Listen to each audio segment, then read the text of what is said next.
Drop it.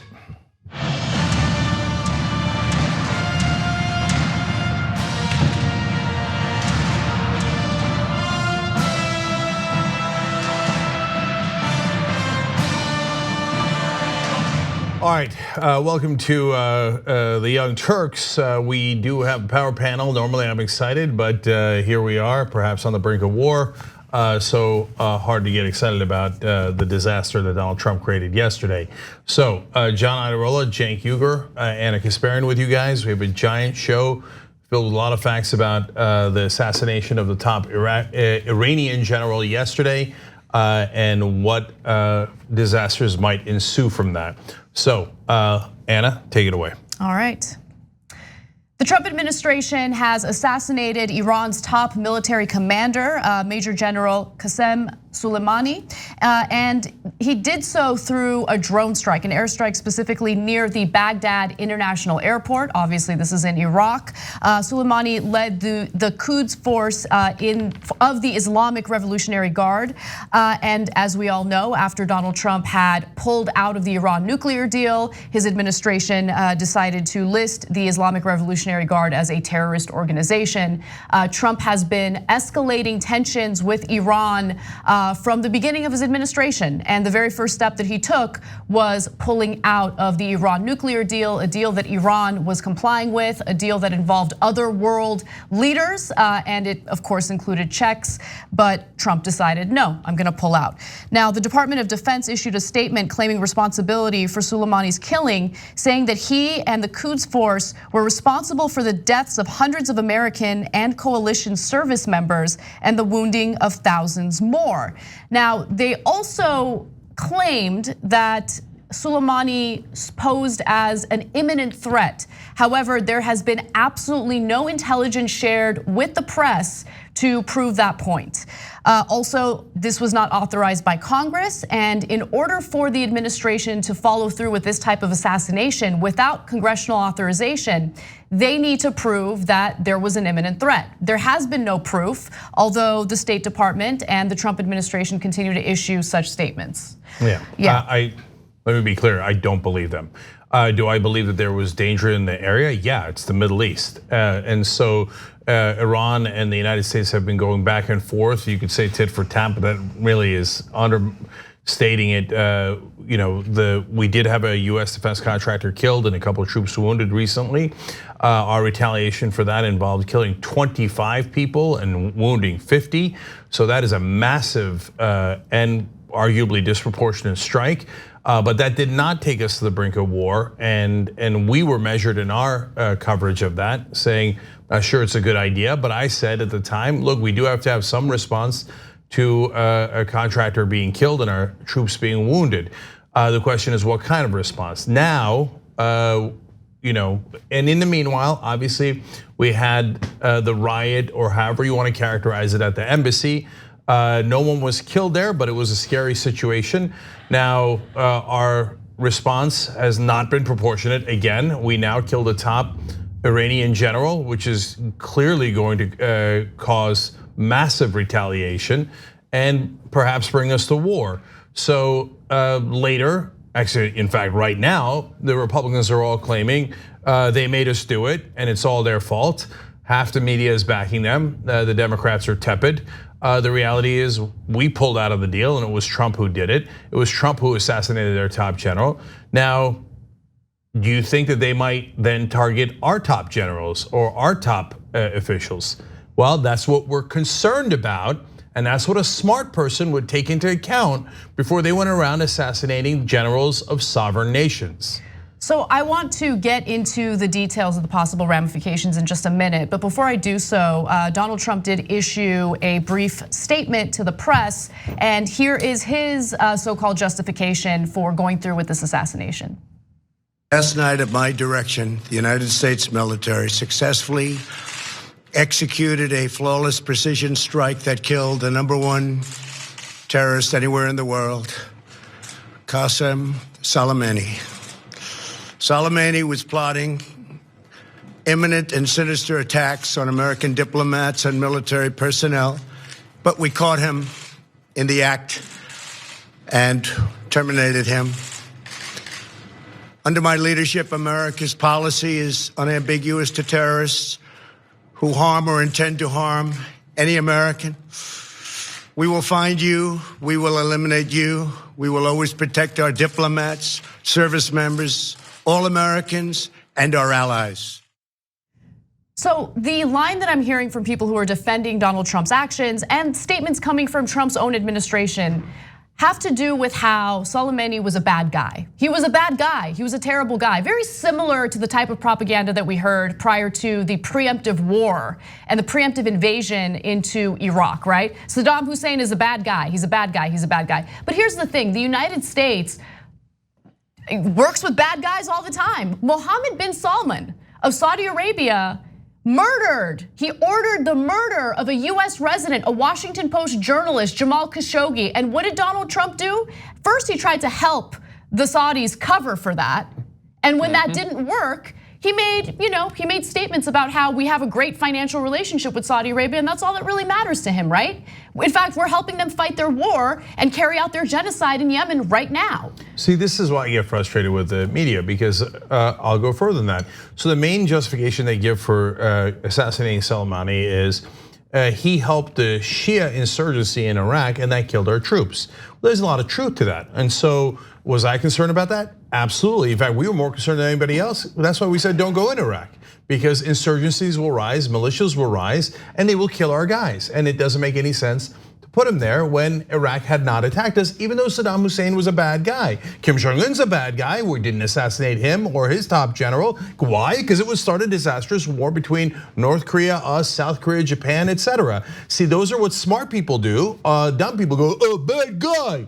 And they create a giant mess like Iraq and what we're about to create. But on the Saudis, well, if the main justification was insurgency in Iraq, the Saudis funded the Sunni insurgency in Iraq, and they helped kill thousands of our troops. So now they say, well, look, it wasn't technically the Saudi government, it was just Saudi billionaires. All right, let's find them and kill them all.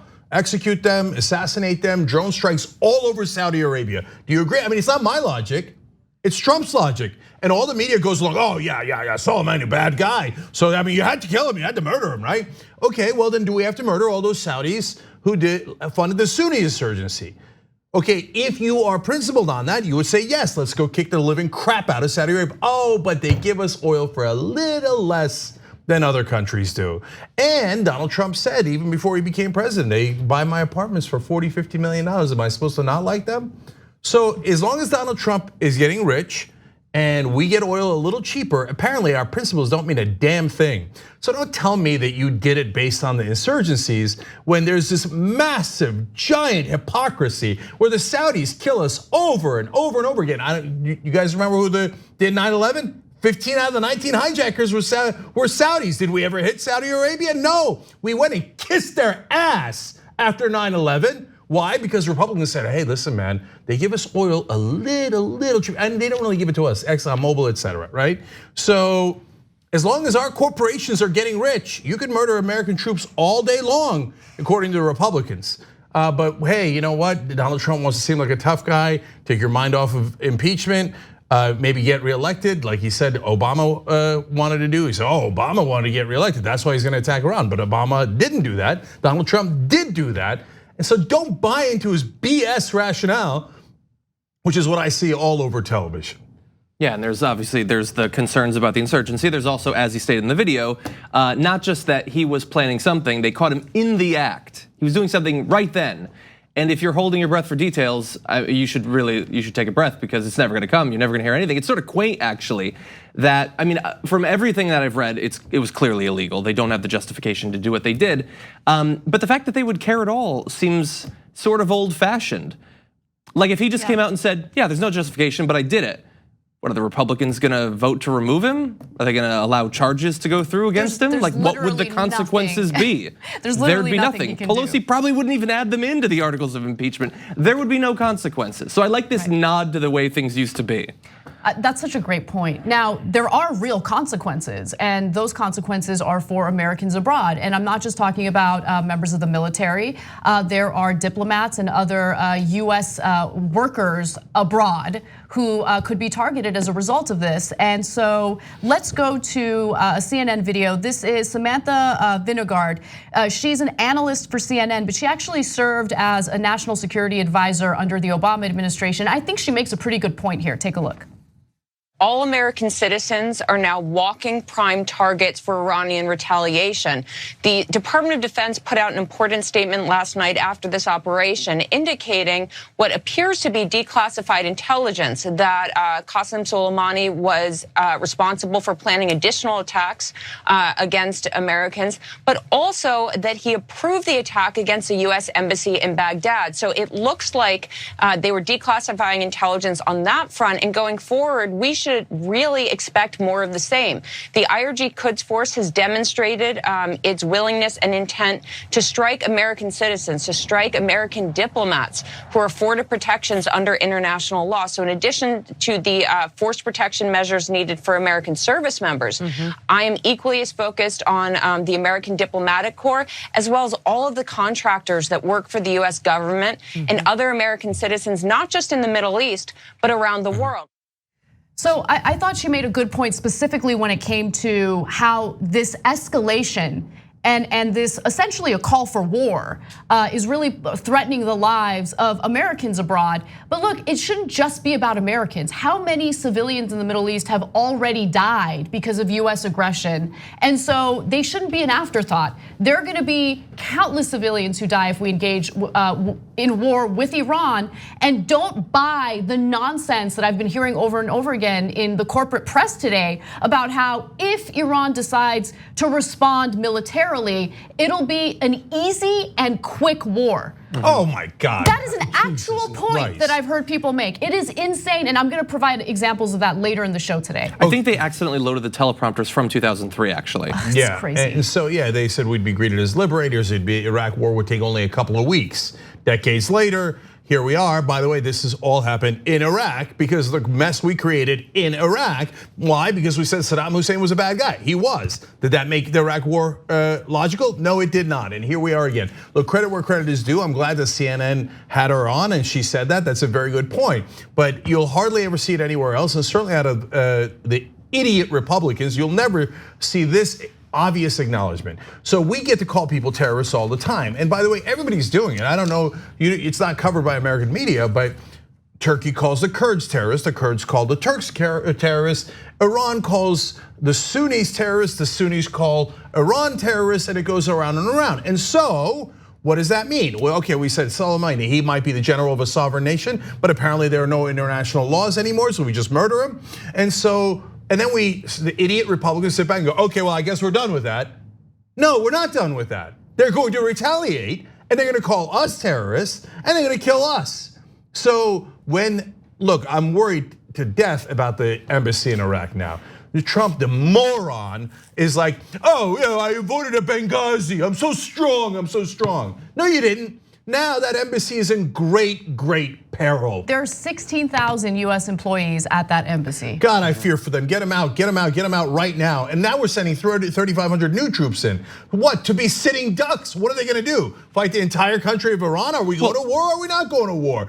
And guys, they're gonna kill our personnel, they're gonna kill our troops way more than they would have before, way more. And when they do, these Pompeo lying on CNN saying, oh, we stopped an attack that could have killed dozens, maybe hundreds of American troops. Really, where's your evidence? No evidence, he's lying. And you say, oh, Cenk, can you really say that? I already saw this movie. It was called the Iraq War. Everything was a lie. And the press was like, oh, I don't know. The Secretary of State, and then Condoleezza Rice at the time, National Security Advisor, she said it, a mushroom cloud, it could happen. So they said it, I bowed down, I bowed down. I do not bow down. They are liars. And they're gonna get our guys killed. Anna's right, they're also gonna get untold thousands of innocent civilians in the region killed. But look, if all you care about is Americans, I guarantee you they're in far greater peril today than they were yesterday.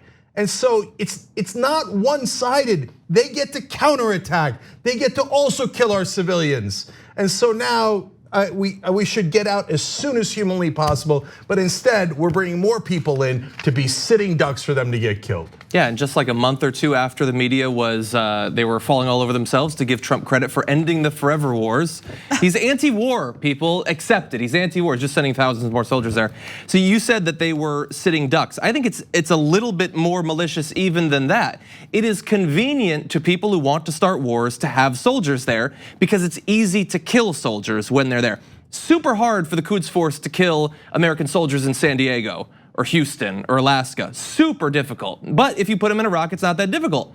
And honestly, it reminds me, you know, Edward Gallagher, the war criminal that Trump is so in love with? Yeah. One of the sickest things he did was he wanted to shoot Iraqis, but sometimes they were difficult to see. So he would expose his soldiers so that the other soldiers would start to shoot at them. And then when they expose themselves, he gets to shoot at them. But what if you could do that with thousands of soldiers? What if you put them in a place where they would inevitably get attacked? That would provide the rationale for anything you want, assassinations, bombings, whatever you want. Anytime you want to launch a war, you have the justification because you've placed it there. Effectively hostages, these people you say you support, you put in a position that greatly increases the chance that they'll be killed. And all of this, by the way, the rationale that was given for killing him was to stop an imminent threat. Against who? The Americans that are in Iraq, presumably. Take them out of Iraq. They'll be way, way easier to kill, and you'll save a ton of money in doing it. Right, and I think it's also important to keep in mind that Iran is not, you know, a single isolated actor in this entire case. Like Iran has its own allies. We're talking about Russia, we're talking about Syria. There are other countries involved. Our own allies have condemned Donald Trump's actions here in assassinating the top commander for Iran's military. So look, this is not good, and there are consequences and ramifications for our actions. And don't let anyone, either in the corporate press or the right wing, or even in the left wing, if you ever see it, claim that if you're not in favor of this war with Iran, or if you're not supportive of Donald Trump's aggression here, then you're anti-American, you're supporting the terrorists. I see them lodging these ridiculous insults and criticisms toward freshman progressive, representatives like Ilhan Omar, for instance. But no, if you actually care about America, if you actually care about supporting the troops, you don't put them in harm's way by engaging in this unnecessary war. And let's just remind you guys that Iran's military capability is very different from Iraq's military capability. We still have a president in Iraq. We didn't win, okay? Iran's military is 4 times the size. So guys, when invariably, and I hope to God it never happens, but very likely it will, when Iran counterattacks and our personnel and soldiers and troops and perhaps diplomats are killed, it was Donald Trump's fault. Later they'll say, oh no, it was all Iran, all Iran. It's their fault, they're boogeymen, they're terrorists, they're all terrible people, right? But the reality is, they didn't kill our top general. We killed their top general. They didn't break the peace deal, the nuclear deal that we had. And neither did Russia, neither did China, neither did Europe. We broke that. And I say we, Donald Trump is an idiot and a monster, and I go, no love for him. But guys, what would we do if they killed our top guys? We would retaliate, even if we despise them.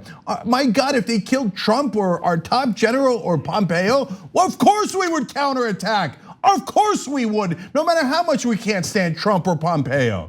So of course Iran's gonna do the same. And when our people are killed, it is Donald Trump's fault. They will lie to you 1,000 times and say that he didn't start it, but he did start it. It is a fact, and we know it. We got to take a break. When we come back, I will give you more response from the Trump administration, and we'll go back in time, back to 2015 when Donald Trump was specifically asked about Soleimani, and his response gives you a sense of how moronic he is and how little he's actually even read up on what he just did in assassinating Iran's top military general. We'll be right back after the break. We hope you're enjoying this free clip from the Young Turks. If you want to get the whole show and more exclusive content while supporting independent media, become a member at tyt.com/join today. In the meantime, enjoy this free segment. All right, back on the Young Turks. Maui Greg says, so grateful for TYT today, watching the mainstream news and sick to my stomach at the fake hand wringing and pretend wondering whether Trump did this for political reasons, as Cenk says, of course. And they're never gonna say it's for political reasons. They're never gonna say it. Guys, we're just talking about this. You think it's bad now, the media coverage, etc. There's some good spots here. We're picking and we're showing them to you, right? The minute Iran counterattacks, it's over. The media will put on the hats and wave the flag and put on the pins, and then the Democrats will buckle. I've seen this movie before. And if you're a female trio of country music performers, just don't have any type of courage in calling out this action and this aggression by the US government, because your career will end. Yep. Yeah, all right. David Sirota, blah, blah, blah. I can't read the rest of it. Come on, guys, give me handles I can read. Anyway, it says, I got my mother and sister-in-law gift subscription to TYT for Christmas. Could you give Donna and Elizabeth a shout out, please? I'm so excited for them to see your content and not just have me relay all the funny bits. On the other hand, I love your message. Thank you for doing that, okay, I appreciate it. I know where you're going with it, but I can't read it on air. Okay, anyway, Whitney says, I'm watching TYT on the big screen. I put TYT on my family TV on Xfinity, making Anna, John, and Cenk's fiery passion burn through the cold conservative halls of my family's home. Oh, wow. Okay, now that tweet written by George R. Martin. Yeah, well, at least now our laughter is ringing through your family's home as well. Thank you for doing that. Yes, we're on Comcast Xfinity. Just say TYT or Young Turks and you'll get us. Bridge Force is new to the TYT Investigates channel, but John Larson is a wizard. I highly recommend Trump's blunder in Iran stream from today. Thanks for the insight, Sir John Larson. Too strong, that's from YouTube Super Chat. Last one, Elliot also from YouTube Super Chat. I'm currently on vacation in my hometown of Kerman, Iran, where Soleimani will be buried. I could see with my own eyes how much this action was resented by all Iranians from all ideologies. That's weird. Pompeo says that you guys feel liberated. We're gonna get to that in a second because, again, like he broke the record on stupidity. All right, but I want to tell you one more thing, not related to the comments. We're doing an affiliate program. It's really important, and hopefully it can be a win-win. So get some side money for you guys, help your income, but also get us more membership, and all of us spread the progressive message. So you sell membership for us, and we give you commission. It's not like a gift card or anything like that. It's cash, okay? And you collect that commission every month as long as the individual that you signed up continues to be a member. Yeah, so it's not a one-time payment. You keep getting paid. Thank you, Anna. It's not a one-time bonus. That's right. You get it every month as long as they're still members. Okay, so tyt.com/win-win is how you participate. We're trying to get to 2,500 TYT affiliates. Those are people making the sales. So far, we're up to 273. So let's keep it going, guys. And we're trying to maybe by the end of January or so get to 2,500 affiliates, and already a lot of you are making sales. I love it, thank you. One other note, if you are looking for an ethical place to keep your money, Aspiration is a great place to do so. Go to aspiration.com/TYT to learn more. The great thing about them is you get rewarded for shopping consciously. So if you are specifically spending your money, using your debit card from Aspiration at businesses that are environmentally conscious, you get rewarded for that. So check it out. You can get more details if you go to aspiration.com/TYT. All right, so back to the news with Iran, and now let's talk a little bit about what the Trump administration is saying. The Trump administration is attempting to justify its assassination of Iran's top general, Qasem Soleimani. And since Congress did not authorize the assassination, they didn't have a vote on the assassination, you will hear various members of Trump's administration and Trump himself argue that they made this decision because Soleimani was an imminent threat to the United States and to our troops. In fact, on Twitter, Trump said, quote, General Qasem Soleimani has killed or badly wounded thousands of Americans over an extended period of time and was plotting to kill many more, but got caught. He was directly and indirectly responsible for the death of millions of people, including the recent large number of protesters killed in Iran itself. While Iran will never be able to properly admit it, Soleimani was both hated and feared within the country. They are not nearly as saddened as the leaders will let the outside world believe. He should have been taken out many years ago. That's fascinating because a few years ago, back in 2015, Donald Trump was asked about Soleimani specifically, and he didn't seem very afraid of him. Take a look. Are you familiar with General Soleimani? Yes. Go ahead. Give me a little. Go ahead. Tell me. He runs the Quds forces. Yes. Okay. Right. Do you expect and I his think the behavior? Kurds, by the way, have been horribly mistreated by us. No, not the Kurds. The Quds forces, the Iranian Revolutionary Guards Quds forces, the bad guys. Right. Do you expect his behavior to change as a result? Kurds. No. Quds. I'm sorry. I thought you said Kurds because I think the Kurds have been very poorly treated by us. Go ahead. Agreed. So that is the man who just greenlit the assassination of Iran's top military general. And while it's true that he wasn't a great person, he wasn't a good guy, this is going to lead to devastating ramifications for American citizens abroad. We know that. And we're all waiting to see what Iran's reaction is gonna be. If they engage the United States militarily, this is not a good idea at all. This is gonna lead to a lot of bad consequences. All right, we're gonna break that small clip down. That actually was a much larger interaction. I wanna tell you about some of the rest of it in a second. But first he's like, do you know General Soleimani? He's like, yes, tell me more. Okay, so everybody knows he doesn't know him, right? And he says, well, you know, the Quds, he's the head of the Quds force. He said, oh yeah, the Kurds. And then he says, I misheard you. But wait a minute, if you know General Soleimani, why would you think that it was the Kurds? Soleimani is head of the Quds force in Iran. So you didn't know Soleimani. Just say you didn't know him, right? No, he's got to lie about everything, right? And I misheard you. Does anybody think he really misheard him? No, of course. He has no idea what the difference between the Quds force and the Kurds are. And throughout the rest of that interaction with Hugh Hewitt, who is a conservative, he kept saying, these are gotcha questions. Yep. He asked him, hey, do you know Nasrallah, who's the head of Hezbollah? Doesn't know him. Didn't know the head of Hamas, Hezbollah, or any of these groups. The leader of al-Nusra. No, he didn't know any of them. He didn't know any of them. And he's like, these are gotcha questions. Well, it turns out if you're president, you gotta know that. You're not running for plumber in chief. You were running for commander in chief. And he went on to say, oh no, by the time I get in office, they'll all be different anyway.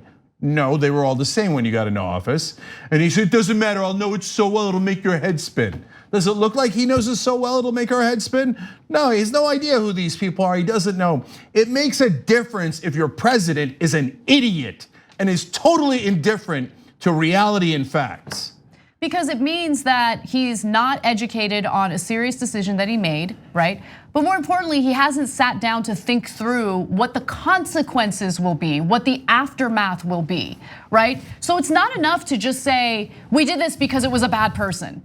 It's just not enough to say that because there are bad people all throughout the world, many of whom we actually work with. Yeah, Vladimir Putin's a bad guy. Should we assassinate him? Is that a good idea? Should we assassinate his top general? Maybe start a nuclear war? And then afterwards, though, we can say, oh, he was a bad guy. He was a bad guy. He's a bad guy. Okay, it's easy to say. No, we shouldn't do that. It's a really stupid idea. And one of the sad things is, I mean, we can listen to that, and as soon as he said yes, every rational person says, nah, he never heard of that person in his entire life. But then a couple years go by, he becomes president. He's been surrounded by top military brass this entire time. If he wanted to, if he was 1% interested, he could have found out anything he needs to know. But we reached this point where lots of people, including some like elected Democrats today, were like, I have to hope that he has a plan. No. Who thinks that he has a plan? What Republican thinks that he has a plan going forward? And they don't care because they're not gonna go. None of them are gonna be there. The vast majority don't know anyone who's serving. It is just reality TV. It's an interesting new season to a show they love. I'll give you an example of what a Donald Trump plan looks like. 6 months ago, he called for an airstrike against Iran, and then right as that airstrike was about to happen, he called it off. That's Donald Trump's planning. Now, I'm happy he had called it off. It would have been a complete and utter disaster if that airstrike had gone through. But my point is, it's not like Donald Trump is some deep thinker who's sitting down and again, thinking about the consequences of his actions. How is this assassination going to lead to more harm to both civilians abroad and to US citizens abroad? And that includes troops, but also diplomats who happen to be working abroad.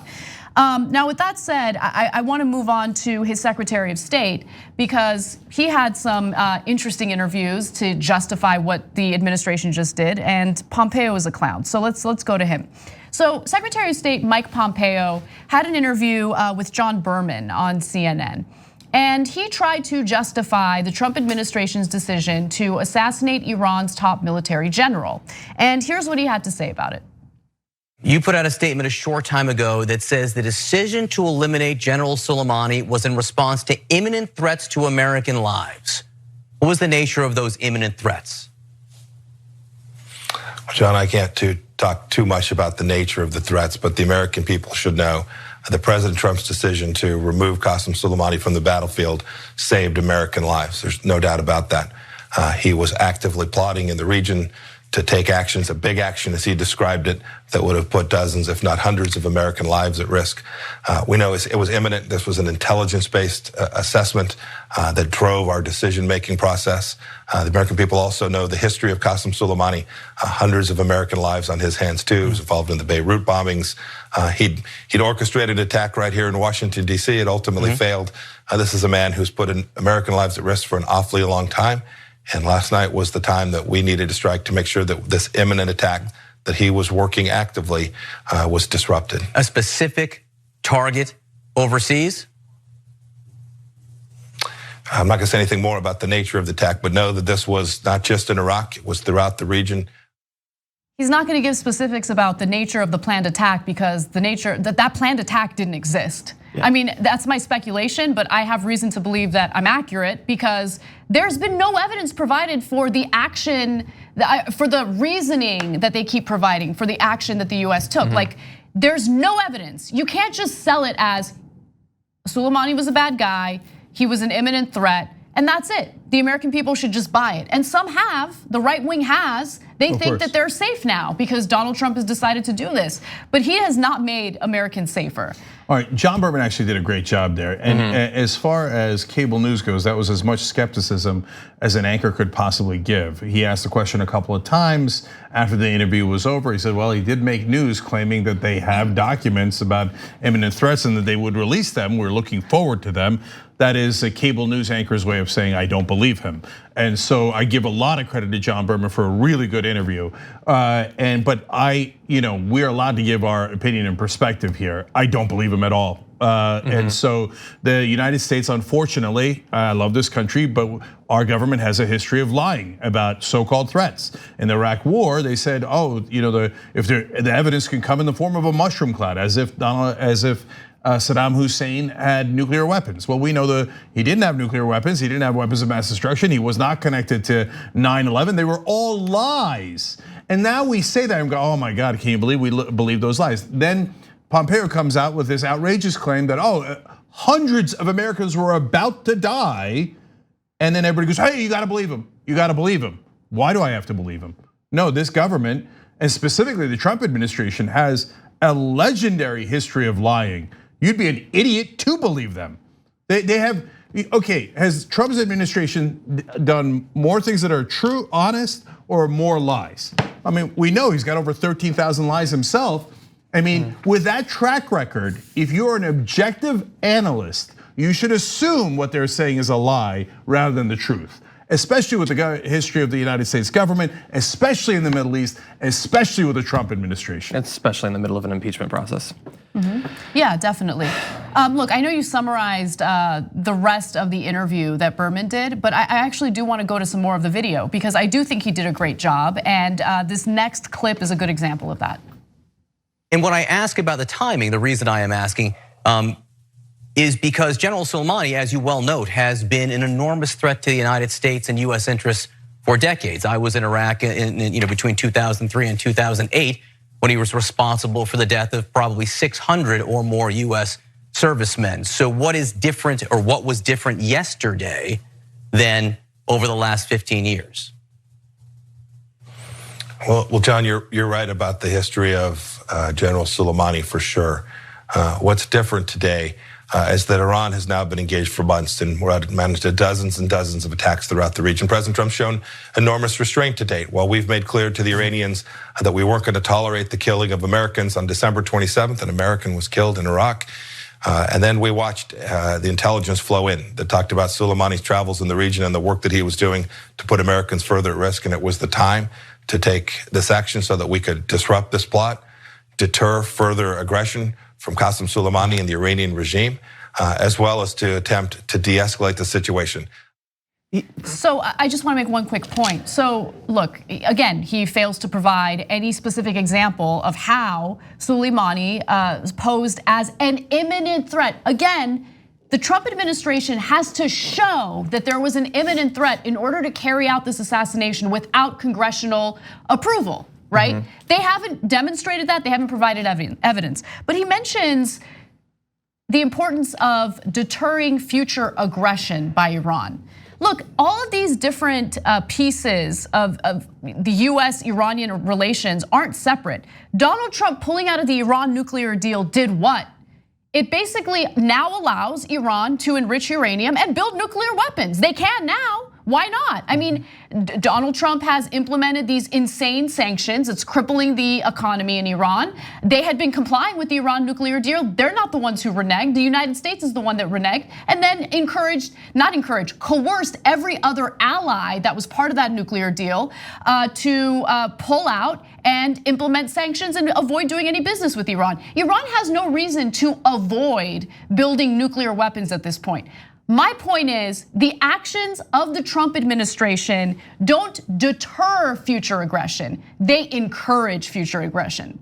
Well, and that's not even a hypothetical at this point. I mean, they issued that warning to Americans throughout the region to flee imminently. And so if your goal was to stop these people from being attacked, you should come out today and admit that was obviously a failure. Inside of one day, we ensured that attacks would come. But no, there's no fail state for aggression. If aggression seems to work, that will justify its use in the future. If aggression is met with more aggression, then you're gonna meet it with more aggression. And in an alternate reality, he seemed like a guy who was trying to avoid providing video that would be played during congressional testimony 6 months from now. He seemed like a guy who didn't want to go on the record because he knew he'd have to answer it for it someday, except that he probably won't. Because at some point in 5 months or in a year, Ken Klippenstein's Freedom of Information Act request will go through. We'll find out for sure that there was nothing, they had nothing. And it won't matter if we've killed people, they'll stay dead at that point. I mean, maybe the media will ask a tough question, but what's the difference? It won't matter if it affects the election. It won't matter. There's no consequences for any of this anymore. Mark Twain has that old quote that I'll paraphrase of how a lie gets around the world before the truth can get its boots on. And that's what is this case. You put out the lie, and no one has enough information to say it is a lie, and so they're very scared. The New York Times, CNN, et cetera, to say that it's a lie, and so that becomes the narrative. And when to John's point, when you find out 5 months or 5 years later that it was a lie, no one cares anymore. It's not relevant anymore. By the time the truth got its boots on, the game's already over. Well, actually, can I say one more thing on that? Because we just had those Afghanistan papers like 4 weeks ago. Now, I know the media wasn't really interested in that. They didn't really cover it, but the investigation was done. It revealed all that it revealed. Flash forward a month, forget about that stuff. Let's create the fodder for the Iraq papers that will come out in 10 years that no one will learn anything from. Yeah, and Washington Post did a great job on that. They did. Okay, now one more piece of evidence as to, other than just the history of lying in this administration and previous. The defense secretary, before we did the strike, Esper, yesterday said we have a right to do a preemptive strike. Right. So we're right back to the Iraq war. We said, oh, well, they didn't really attack us. That's why it's preemptive, because Iraq did not attack us on 9/11. In this case, the reason the defense secretary said we have a right to do a preemptive strike is because they don't have evidence that they were about to kill hundreds of Americans in the region. It's not true. And by the way, just again, on that same logic, Berman said, hey, Soleimani might have orchestrated the Shia insurgency against us in Iraq. That's true. But as I told you earlier, the Saudis funded the Sunni insurgency in Iraq and got thousands of our troops killed. So should we go and execute a whole bunch of Saudis? According to that logic, we'd be right to just bomb the living crap out of Mecca and Riyadh and different places and go, hey, they did it 10 years ago, so I get to execute them now. It's not my logic, it's their logic. But the press should do a better job in holding them accountable to that. So can we execute Saudis now? Right. Because they don't want to, because Pompeo has a deal with them. Trump has a deal with them. So they love the Saudis. They kiss Saudi ass day in, day out. But according to their logic, they should be killing them instead of kissing their ass. Now, if all of this wasn't enough evidence to convince you that the Trump administration is lying to the American people to justify what they just did in this assassination, I'm gonna give you one more clip and pay close attention to how, first, what John Berman says and how Pompeo reacts. Take a look. Will the administration be releasing details of the intelligence which did lead to the raid, the imminent threat, over the next few days? John, we'll do our best to release everything that we know that's appropriate, that we can, that doesn't put anyone at risk. We'll do our best. We want the world to understand that there was, in fact, an imminent attack taking place. The American people should know that this was an intelligence-based assessment that drove this. Yeah, they don't have anything. There is no intelligence. They're not gonna provide any intelligence. There wasn't an imminent threat. They wanted to assassinate him without having to go through Congress, and that's exactly what they did. Yeah. So look, I wanna be clear. We shared it with you guys. That's their point of view. This is our point of view. You guys get to make your decision. Now, we are, I think, do a better job than the rest of the media, because the rest of the media goes, that is their point of view. And I'm not allowed to say anything about it. Okay, I'm not allowed to express skepticism. On this show, we're allowed to express skepticism about the United States government. You know why? Because we're not government controlled. We should ask the rest of the media if they're also government controlled, or if they want to do some healthy skepticism about what the United States government says all the time. I said it about those papers that John alluded to earlier. You do the story about how the American government lied for decades about the war in Afghanistan, but the very next day, the entire media has collective amnesia, and whatever the government says, they believe it. I told you ahead of time. And so here we are in the exact situation that we talked about. So we know the government lied for decades. Now the government says, trust us, they were about to kill hundreds of people. And everybody goes, yes, sir. We don't say yes, sir. We challenge them. That's what the job of the media is, to be watchdogs. But again, John Berman did a very good job in that interview. I wish others would follow suit and bring in analysts to show why there could be and should be healthy skepticism about what he just said. When we come back from the break, we're gonna share with you one more clip where Pompeo tries to rebrand what's going on in Iran as liberation. We'll be back with that and more.